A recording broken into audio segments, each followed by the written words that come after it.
Chapter 7. 75,000 tons, dead weight rushing through the fog at the rate of 50 feet a second, had hurled itself at an iceberg.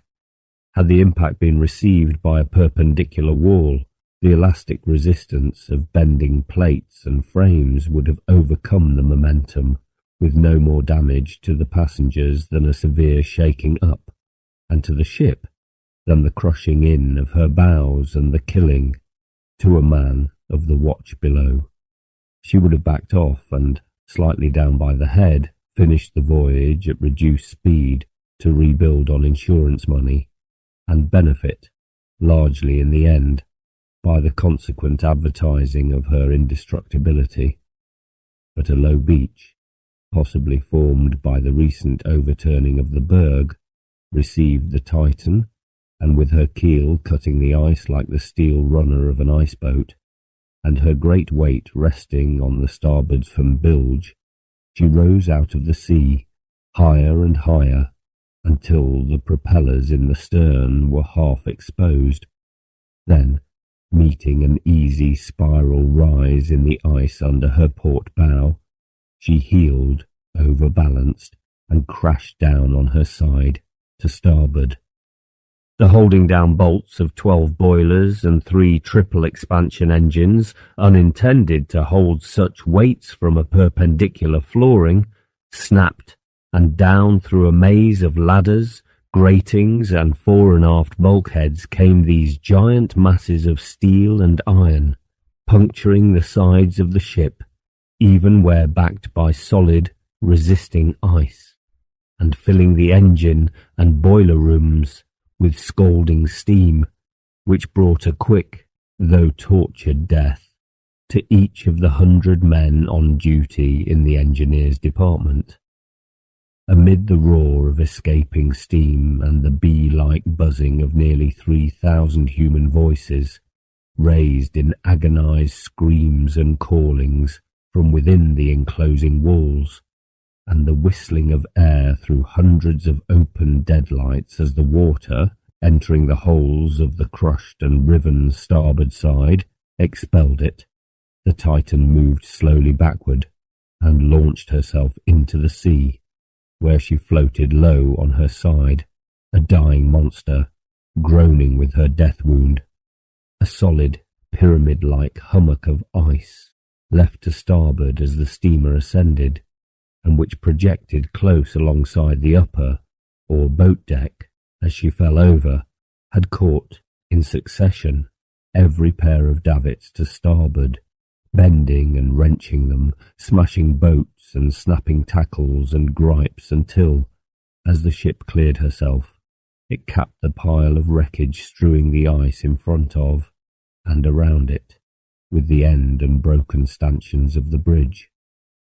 And in this shattered box-like structure, dazed by the sweeping fall through an arc of 70-foot radius, crouched Roland, bleeding from a cut in his head, and still holding to his breast the little girl, now too frightened to cry. By an effort of will he aroused himself and looked, to his eyesight twisted and fixed to a shorter focus by the drug he had taken.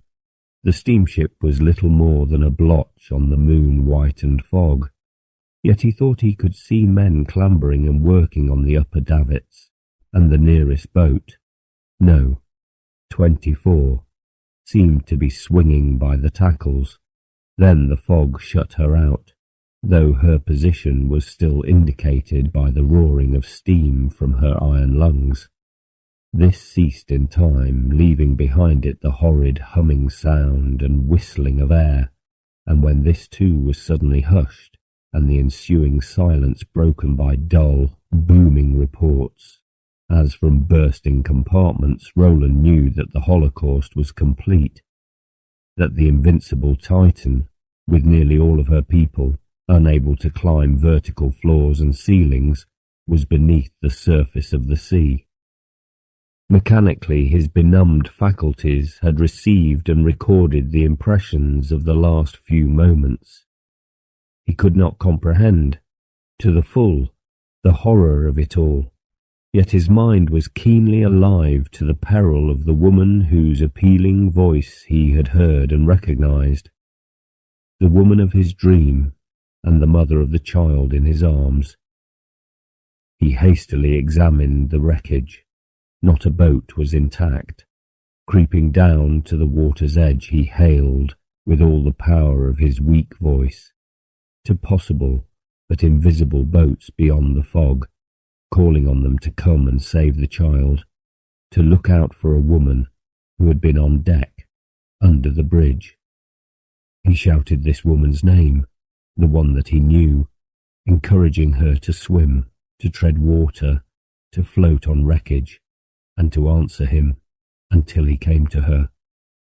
There was no response, and when his voice had grown hoarse and futile, and his feet numb from the cold of the fontaine thawing ice, he returned to the wreckage, weighed down and all but crushed by the blackest desolation that had, so far, come into his unhappy life. The little girl was crying, and he tried to soothe her. "I want Mama," she wailed. "Hush, baby, hush," he answered wearily and bitterly. "So do I. More than heaven. But I think our chances are about even now. Are you cold, little one? We'll go inside, and I'll make a house for us." He removed his coat, tenderly wrapped the little figure in it, and with the injunction, "Don't be afraid now," placed her in the corner of the bridge, which rested on its forward side. As he did so, the bottle of whiskey fell out of the pocket. It seemed an age since he had found it there, and it required a strong effort of reasoning before he remembered its full significance.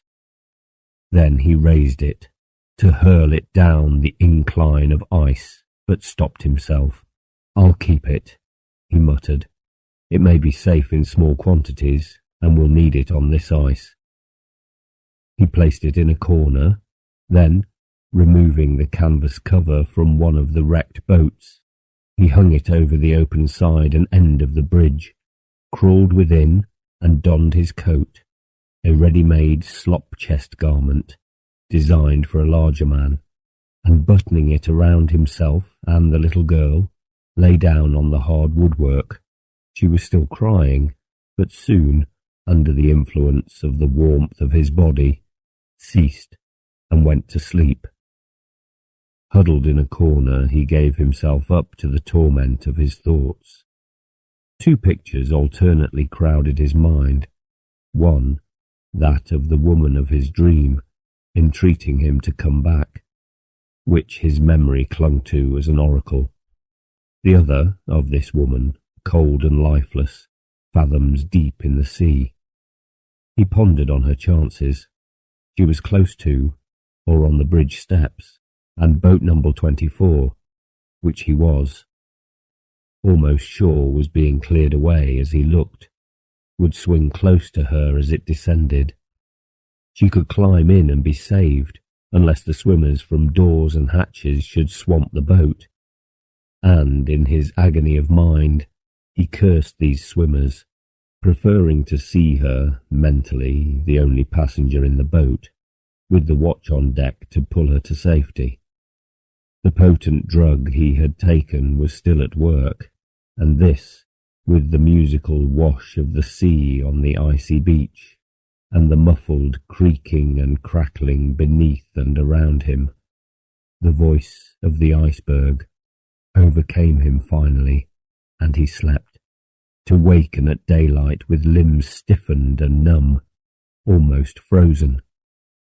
And all night as he slept, a boat with the number 24 on her bow, pulled by sturdy sailors and steered by brass-buttoned officers, was making for the southern lane, the highway of spring traffic. And crouched in the stern sheets of this boat was a moaning, praying woman, who cried and screamed at intervals for husband and baby, and would not be comforted, even when one of the brass-buttoned officers assured her that her child was safe in the care of John Rowland, a brave and trusty sailor, who was certainly in the other boat with it, He did not tell her, of course, that Roland had hailed from the berg as she lay unconscious, and that if he still had the child, it was with him there, deserted.